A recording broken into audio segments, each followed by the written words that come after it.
species has in order to best adapt to their environment. In this case, for example, the polar bear, it has really thick fur, it has webbed feet so it can swim better, it has black skin underneath, so it has 2 layers of fur plus this black skin that helps it prevent from, for example, water to be too close to its body. And it also has a sensitive nose. Alright, Jalen's has his eyes on me. Thank you, Jalen. William's eyes are on me on the slide. Brianna's eyes are on me on the slide. Thank you. Sonia's pay attention to me. So these are adaptations that the animal has. Plant necessities. Please write this down. Plants require water, sunlight, nutrients, and air to survive.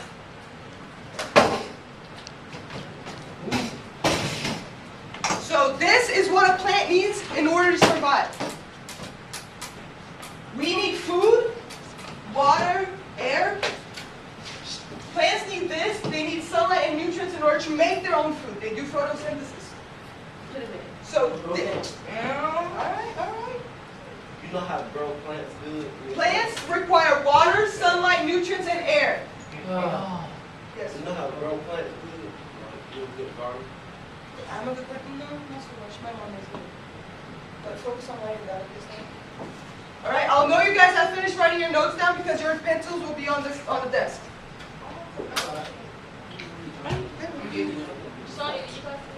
All right. Different areas present differing levels of these necessities. So, for example, not every soil is going to be the same way.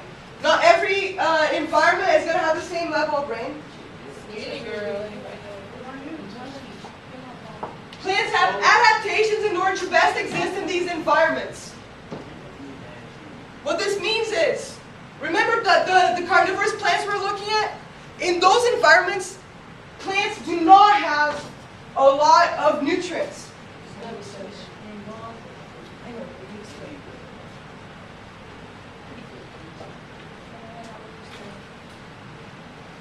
So, for example, in carnivorous plants usually exist in areas with really poor soil where they can't get their own nutrients, so they have to kill an animal, usually an insect, in order to get those nutrients.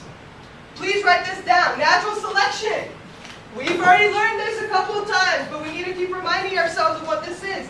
It's a process by which traits become more or less common in a population due to different levels of survival and reproductive success.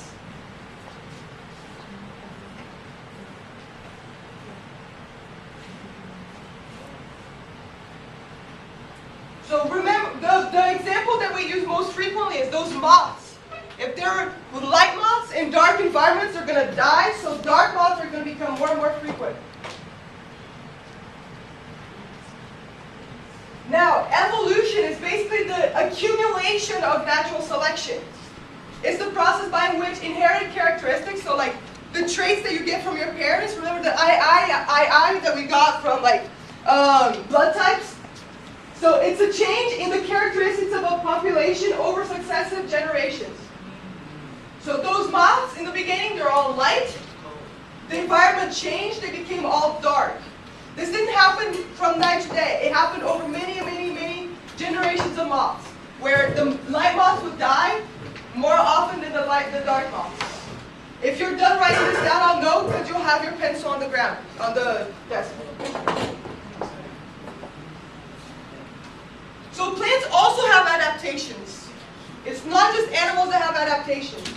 Plants also have adaptations. For example, here we have a cactus. We have the little Venus flytrap over there. We have another kind of carnivorous plant. We have a pine plant. So please write this down.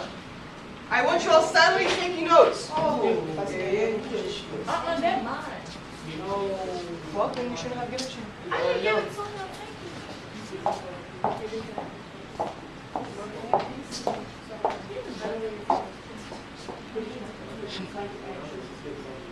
All right, so large leaves are increase the space for photosynthesis.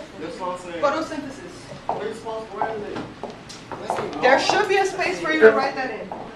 It's probably a little bit in the bottom. Okay, sorry about that. Awkward placement. So large leaves are for increased space for photosynthesis. It's useful in shady environments, such as the low level of tropical rainforests. Small leaves, they prevent water loss. We're going to see that, for example, in cactus plants. Deep roots, they allow for stability. We're not going to focus on that today. Long roots, we are going to focus on that today. They have the ability to get water from a large area, so they spread out. You know, they're all these like really long roots, and they're useful in dry environments because they can capture water from all these different spots. Shallow roots, they allow plants to capture nutrients from a poor soil. So if the soil is poor, the nutrients are all on top. So if the plants only have like roots on the top layer of the soil, they can get. I don't want to go home, bro. All right. Go back. Go back. All right. I need you all to be writing a little bit quicker, everybody. Thank you, Jalen. Jalen's already done. Adrian is done writing his notes, right, Adrian? Awesome. Timothy?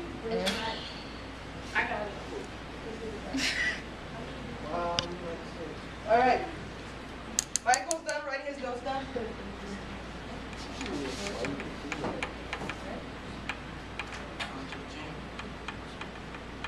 All right, I'll know you're done when your pencils are on the desk.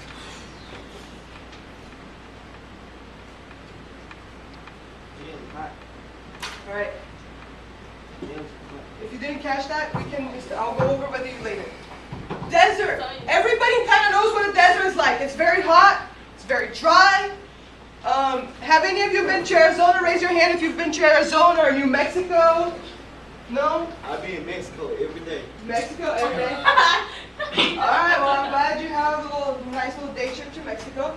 So these are, the desert is very hot, very dry. There's less than 10 inches of rain per year, which is very little. There's lots of sunlight. And the soil is sandy, so it doesn't hold water. And the wind is really strong. So the adaptation we have to that is the little cactus plant. Please notice, these are called spines. The spines are parts of the cactus that used to be leaves. So please write these down. So they used to be leaves, but they became spines because, first of all, it decreases surface area. So it means that the plant loses less water. And it also means that the cactus holds water. So if the cactus has this modification, it's hard for the animal who is thirsty to try and eat the cactus in order to get water. So it's a way to protect itself and a way to lose less water at the same time. When you're done finishing writing this notes, I'll know you're done because you'll put your pencil back on your desk.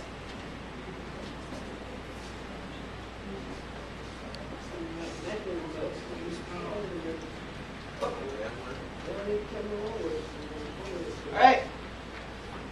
Plant adaptation to desert roots. What I was talking about, the really long roots. Look at this tiny little plant. It's not even that tall, but that's the size of the root compared to this is the size of the plant. So that's called, it's less exciting than carnivorous plants, but it's still an adaptation that allows it to capture more water whenever it rains. Other adaptations, this is not on your guide notes, this is just so we can look at it. Stems to store water, so here, if you actually squeeze the cactus plant, you can actually twist water out of it. Same thing with have you guys ever seen this kind of cactus plant? Raise your hand. This is a cactus plant. It just has, instead of the spines, it has this weird hair. And the hair just creates shade for the cactus plant and also... Alright, keep going. Let's keep going. Tropical rainforest. There's nothing for you guys to be writing down here. I just want you guys paying attention. Tropical rainforests are hot. There's a lot of rain. The soil is poor.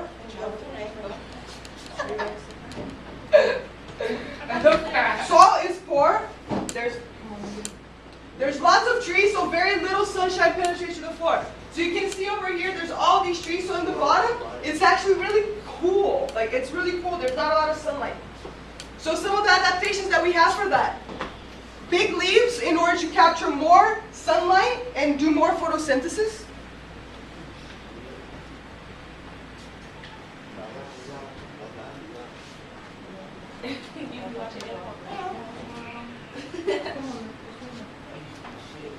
So big leaves in order to capture and increase space for photosynthesis. Shallow roots. It also has shallow roots.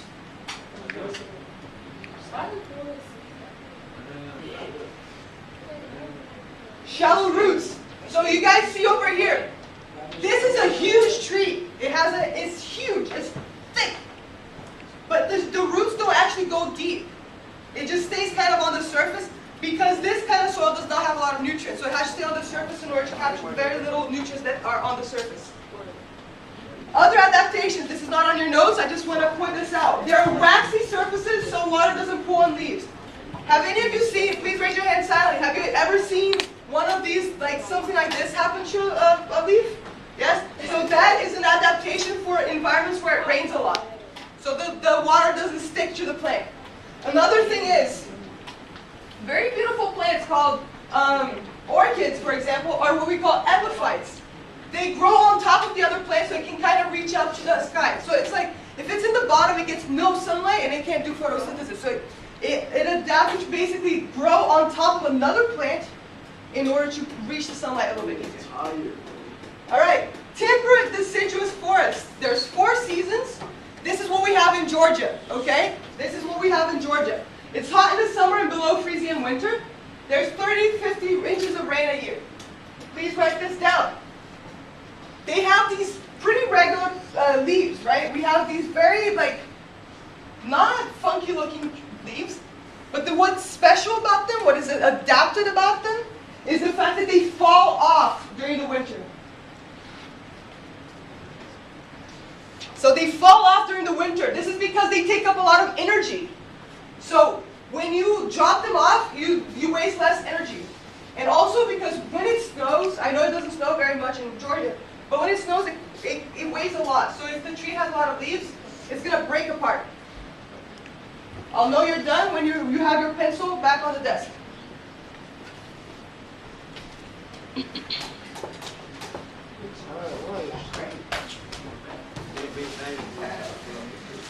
So I brought some types of leaves. This, for example, is the leaf that is very typical of the deciduous forest. This is something you guys have seen before, right? Like, this is not like very weird, right? Huh? It's real. What? Well, just proving it. So this is typical of deciduous forest. I got this where I was, where I'm staying at. This one is typical of other kinds of environments, but also exists here. But see that it's smaller, so it has less space for photosynthesis. You want to smell it? Okay. Yeah, this one kind of smells. This is like a pine tree kind of smell. So this one it's special because it's smaller, so it doesn't. When it snows, it just drops off instead of sticking to this tree and killing it. Now, I wasn't able to get a cactus plant, but can you guys see this? So it's a similar kind of adaptation. I'm not going to give this to you because you're going to focus on it. I know this one. But it's pointing because this way, animals are not going to try to eat it as much. So, and the adaptation for roots that we have in temperate forests are shallow and thin roots. Okay? The roots are thin and shallow. Because the soil is pretty poor, so it has to be thin and shallow in order to capture the most nutrients possible.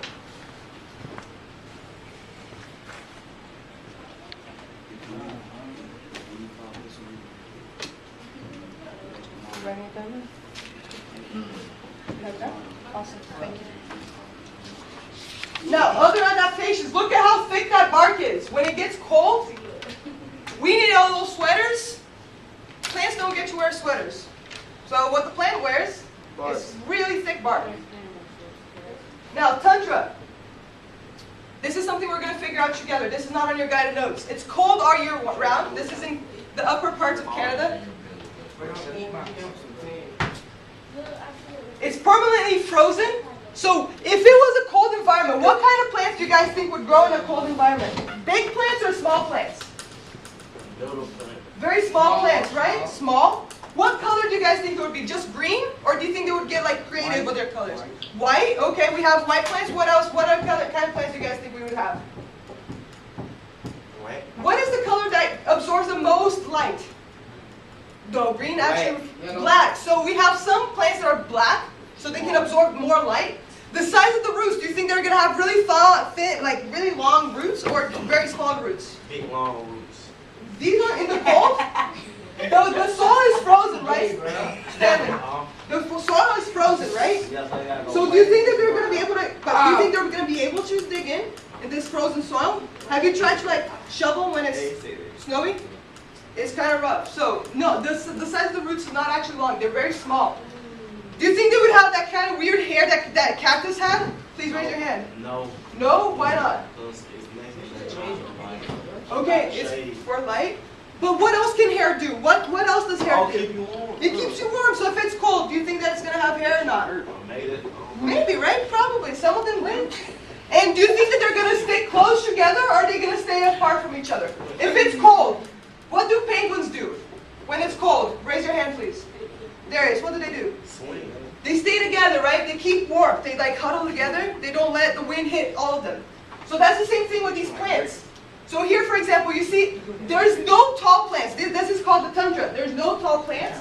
The plants are usually darker colored. And they have very thin, shallow roots because the soil is so hard they can't really get through it. All right. So right now we're gonna do another activity. It's the we do activity.